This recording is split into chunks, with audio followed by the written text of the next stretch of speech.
ആദ്യത്തെ ചോദ്യം ധ്യാനോട് തന്നെ ചോദിക്കാം. അങ്ങനെ തുടങ്ങാം, നമുക്ക് ഗണപതിക്ക് വെച്ച് തുടങ്ങാം.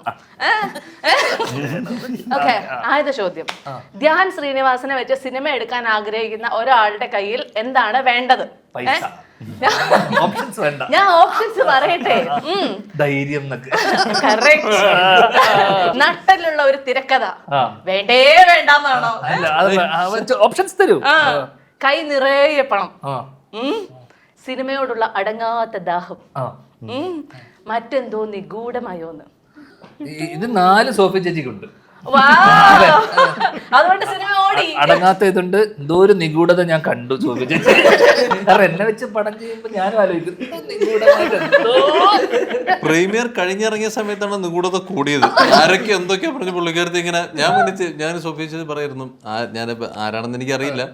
നമ്മൾ പറയല്ലേ ഈ മരണ വീട്ടിൽ നിൽക്കുന്ന ആൾക്കാരുണ്ടല്ലോ, നമ്മള് ഈ മറ്റേ ഈ ശരീരം കണ്ട ശേഷം നമ്മള് ശരി കേട്ടോ ഇങ്ങനെ കാണിക്കില്ലേ, അങ്ങനെയൊക്കെ പറഞ്ഞു. പക്ഷെ അപ്പൊ എനിക്ക് ചേച്ചി എന്നോട് പിറ്റേ ദിവസം ഫോൺ വിളിച്ചപ്പോൾ ഇതേ കാര്യം പറഞ്ഞു.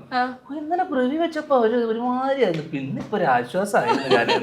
കാരണം നമ്മള് ജനറൽ ഓഡിയൻസ് അല്ലെങ്കിൽ ഓഡിയൻസിന്റെ കൂടെ ഇരിക്കുമ്പോഴാണ് നമുക്ക് ശരിക്കും, കാരണം അവിടെ ഇപ്പൊ ചിരി കിട്ടണം എന്നില്ല, അവർക്ക് അവർ ഭയങ്കര എക്സൈറ്റ് ചെയ്യിപ്പിക്കണം എന്നില്ല, അതൊന്നും ഇല്ല. ഉണ്ടെങ്കിൽ തന്നെ അത് ചിലപ്പോൾ അത് കാണിക്കുകയില്ല. ഓക്കെ, പക്ഷെ പിന്നീട് എല്ലാവരും ഫോൺ വിളിച്ചിട്ട് ചേച്ചിനോട് ഒരുപാട് പേര് എന്നോട് ചിദംബരം അല്ലെങ്കിൽ തരുൺ ഒക്കെ ചേച്ചിനെ ഫോൺ വിളിച്ച് പറഞ്ഞു എന്ന് പറഞ്ഞു. പക്ഷെ അവിടുന്ന് ചിലപ്പോ അവരത് പറയണമെന്നില്ല. എനിക്ക് തരുണും ഇവരൊക്കെ മറ്റേ ബൈറ്റ് കൊടുത്തപ്പോഴൊക്കെ അവർ നല്ലത് പറഞ്ഞു.